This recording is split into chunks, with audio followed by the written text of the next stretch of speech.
Are you a roguelike player, and do you like ARPGs, top-down looter shooters? Well, the game we're talking about today ticks all of those boxes, so check out this new game with me, see what's making all of these waves this week. Welcome back to another episode of What's New Wednesday. It is November the 6th, and we will be talking about things that have happened in the world of crypto and blockchain gaming between October the 30th and November the 6th. Bitcoin has reached new all-time highs this week as the US election has come to a close.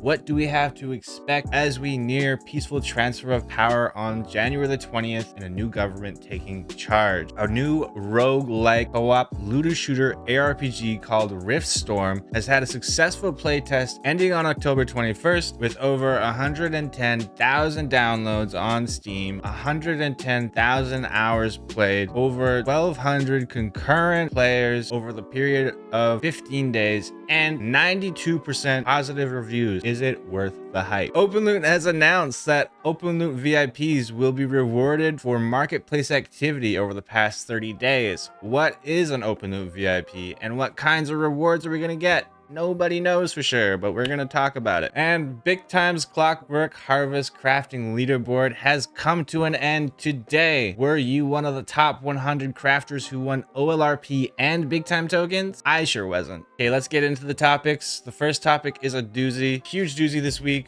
We've talked about the US election affecting crypto prices for the past couple of months now. My general opinion was that regardless of who won, we would see a pump. However, I do think it's important to note that in general, the crypto community has seemed to be rooting for Team Red, and they believe that Team Red would be the best for crypto in America over the next 4 years. So let's look at some charts. Last week, we said that it seemed like we had just come to the final leg of an Elliott wave that started in September 1, 2, 3, 4, 5, and I expected to see a retracement down to about 66K. I said it could go further down, depends, but we got the election, and I said that once we see a retracement to somewhere around like 66K, we would probably see another Elliott wave start to move us up towards the coveted $100,000 Bitcoin. Now, I also said that since the election was coming to a close, we should expect a scenario of buy the rumors, sell the news, and I think we're seeing that now. But it's important to narrow down what the rumor is and what the news is so that we can figure out kind of where things are going to go from here. Is the rumor just who will win the election and the news is the result of the election? No, I don't really think so. I think that the rumor, it runs a lot deeper than that. During both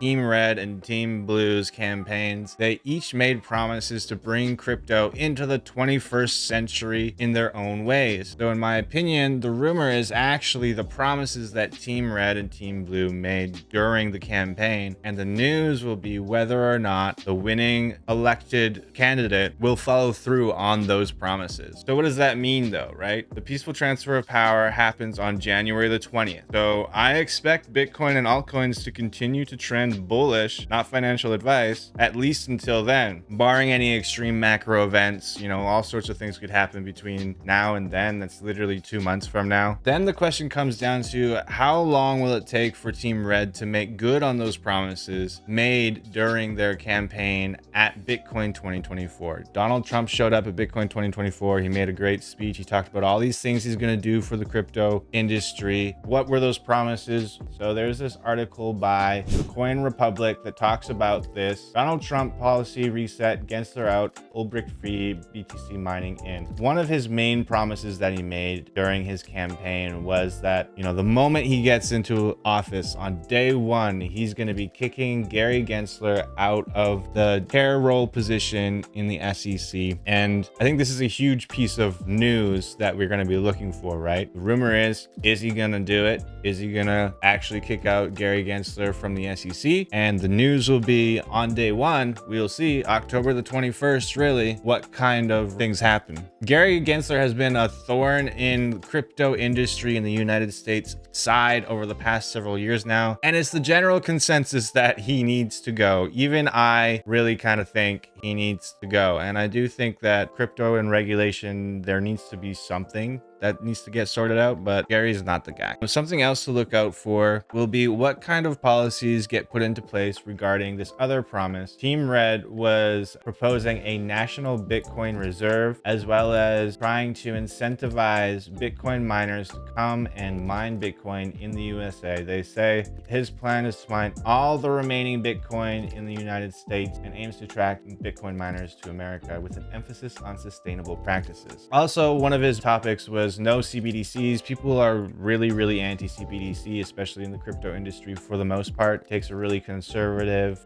role here, saying that self-custody rights, reinforcing the freedom of control, one's own digital assets, this kind of stuff. So we'll see what he does, how they're going to navigate this, because CBDCs are becoming a thing globally. Will the United States be forced to figure out some sort of CBDC, or are they still going to hold their stance? But I would also like to say, like, I don't think that just nixing Gary Gensler is going to be enough to resolve all of the problems that the SEC has been causing in the US crypto industry. I think we need to see reform across the entire organization, and we also need to see current lawsuits against big names like Coinbase, Immutable, XRP, and all those sorts of companies to be completely squashed. And if we see things like that, we might see Bitcoin continue after a rally up to 100,000. There might be a correction. Not financial advice, this is just what I would like to see. Go up to 100K up until January 20th. I would hope we see that. January 20th, we get to around 100K. Peaceful transfer of power happens. Team Red decides to nix Gary Gensler, and the Department of Government Efficiency, DOGE, takes action and reforms the SEC. We see a correction because there's uncertainty, etc. We're selling the news at that point. And then if we see some serious reform and we actually see more of these promises come true,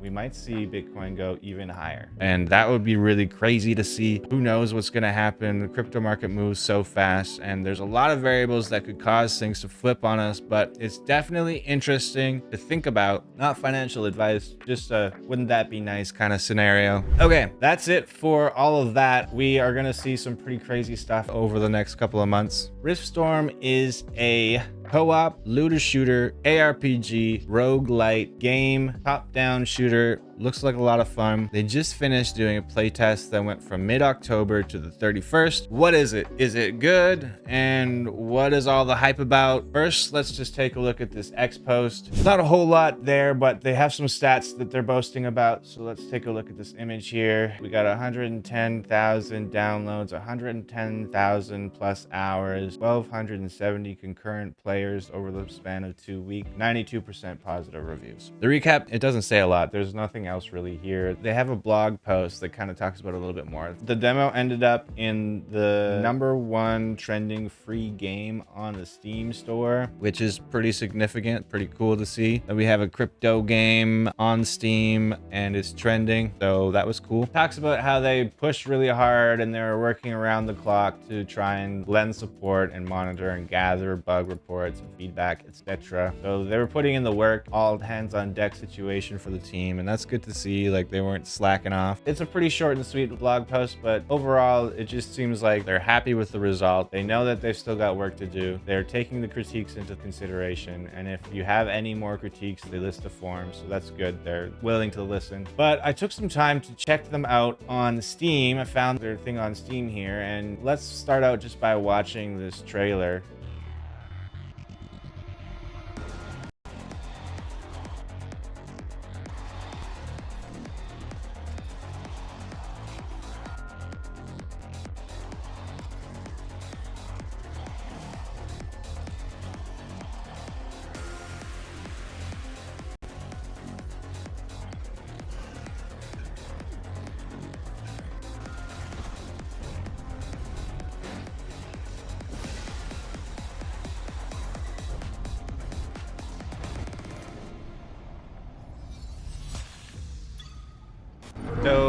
I've seen quite a few of these types of games, top-down shooters like this lately coming out in the crypto space, and they all have their own sort of little twist to it. This one, roguelite. Some people like roguelite. I kind of don't really have to like starting all the way from the beginning again, my personal preference. Anyways, I looked for reviews and there aren't really any reviews necessarily. So I'm not really sure how they're getting their metric here. You can see there are no reviews for this product, but you can see that it says what curators say. There's 15 curators that have reviewed this product, it says, right? And then there's also some comments in the community hub. So if we take a look, fun game, get friends to play with, lots of potential for this one. Number 1,252 most wish listed on Steam. That's not really a positive review, but I guess they probably would have counted that. This is also the same review, like multiplayer co-op looter shooter from Indonesia. This guy says this is an NFT blockchain AI driven game. Mythic Protocol intends to maintain an off Steam central hub as is common with these companies. There does appear to be a real game here, but buyer beware, right? Okay, this is the typical, oh no, it's a crypto game, watch out, it's the end of the world. Immerse yourself in a captivating RPG with stunning visuals and innovative gameplay. You can get, okay, like that seems like a bought and paid for review, not gonna lie, because then we look at the graphics, guys, it's not exactly like a groundbreaking. Fun, creative, top-down shooter. It's got some issues, but it's looking to be a good game. That's what the curators are saying. I guess they don't exactly have a lot of followers, but what's going on in the Steam community? We see some pretty damning posts here. This guy says, delete now. I've never seen a game do what this just did to my game machine, and it scared the hell of me. It made a weird frequency noise that just full-on crashed my Steam Deck OLED, and it wouldn't turn back on. This all happened as soon as I joined multiplayer lobby. So they deleted the game. That doesn't seem too great. Guys, like, is this still a Web3 NFT game? Yeah, it is. Doesn't look like they're happy about it. This person has some just general feedback, which I thought was nice. This guy, Gimp, clearly feels like the game is really poorly optimized, and I'd probably agree based on what he's saying. Game optimization, a serious problem there. And then he also says that the UI needs some help, so take that for what it is. And then the rest of it, most people are pretty chill about it. They're pretty happy. This guy, though, he couldn't get past the tutorial mission, and then he just got like an infinity loading screen, so that sucks for him. This guy's had some pretty serious bugs with gameplay. That's it from the recent gameplay. So, I mean, this is pretty good. I mean, overall, generally, it seems like some pretty positive stuff. I'm not really sure how they got that 92% positive reviews metric, but the general gist of the feedback was this is a blockchain game and I don't like it, and those are the negative ones, and then there's a few good ones saying that the game is fun. So seems like the game is pretty cool. Overall, it seems like this is a fun game, and it's come a long way since it started being developed in 2022. So they've definitely been putting in the work, and that's kind of what you want to see, right? So the big question is, with a roguelike shooter type Web3 games, is it going to be able to succeed on Steam? Either way, though, congrats to the team. Seems like so far they're doing pretty well, and I'll be keeping an eye out for the next playtest. Maybe I'll try and jump in.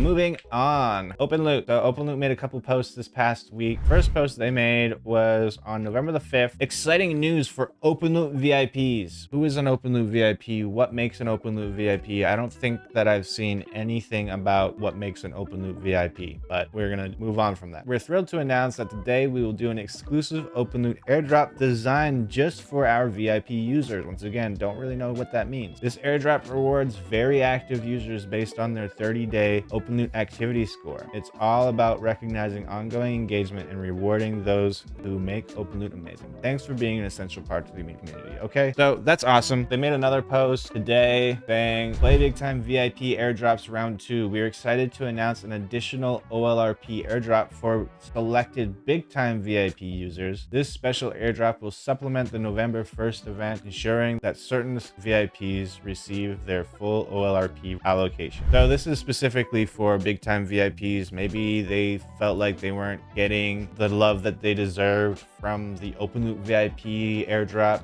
so they wanted more. So they got some more Openloot reward points too, but it looks like I might have gotten one of these like from the November 5th Openloot airdrop for being an Openloot VIP. And how did that happen? How much did I get? Let's take a look. I'm quite certain that the last time I checked my OLRP balance, I was at about 580,000 OLRP. Now I'm at 680,000. So I think that I might have got that 100,000 OLRP airdrop from this this OLRP VIP airdrop. But how much activity do you need on Openloot to qualify? I can't really give you a guaranteed answer because I'm not going to go through and do all the maths, but I think that I probably made like somewhere between $750 to $1,500, maybe more, in transactions over the past 30 days. And it seems to have paid off, but I kind of don't keep track of my activity because it makes me feel things. But hopefully this helps. I'm pretty sure that there's probably more than $1,500 in transactions back and forth, like doing a lot of rentals. So how are they quantifying the VIP points? I have no idea. I buy a lot of time crystals. I bought currency for world shards. I sell a lot of stuff. I buy a lot of stuff. If I think about it, maybe in the past 30 days, I did spend close to $1,000 on a bunch of items because I want to craft up to some higher rarities like legendaries and mythic for some of the stuff that I'm working on in big time. So congrats to anybody who did. It seems like you had to probably make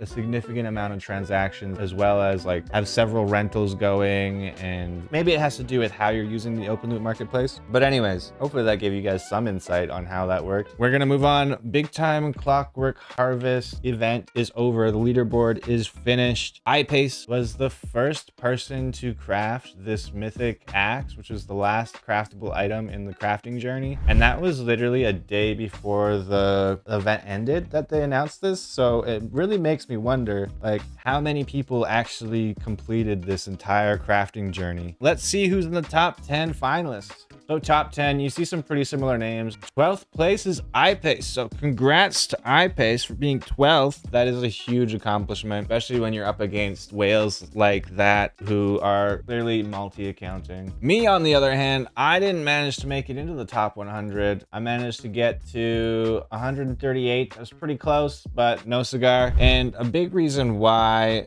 is because I just wasn't able to find a party that wanted to do the hunt for shield and pumpkin head schematics, which meant all I was able to craft were the capes and the pumpkin decorations. So I crafted one epic pumpkin deco. I crafted several rare pumpkin decos. I crafted like a dozen or so uncommon pumpkin decorations. And then I crafted enough capes to craft up to getting one rare cape. I wanted to do the dungeons for the legendary shield. I wanted to be able to craft one, but wasn't enough to qualify. Namely also because I have been trying to make sure I get my final preseason crafts finished. It's pretty widely known that all current craftable items will become uncraftable once leaderboard 5 starts. So I don't know what to expect between now and then, but I have a few items that I still need to craft. I'm trying to craft a few more legendaries. I want to craft some mythic onyx throne legs. I don't want to miss out, right? I'm worried that they're just going to drop leaderboard 5 on us and then boom, all the items aren't going to be craftable. What are your guys' plans though? Are you worried about crafting all the items that you want to craft before leaderboard 5 starts? Or do you think there's going to be some kind of crafting event in between now and then? I really don't know, but I'm definitely worried about risking not being able to craft all the items that I want to craft. Anyway, that is it for this episode of What's New Wednesday, guys. Thank you for being here. If you were watching this in the future, be sure to like, make sure you subscribe, leave a comment, and as always, don't forget to tell somebody about it, and I will see you guys next week. Peace.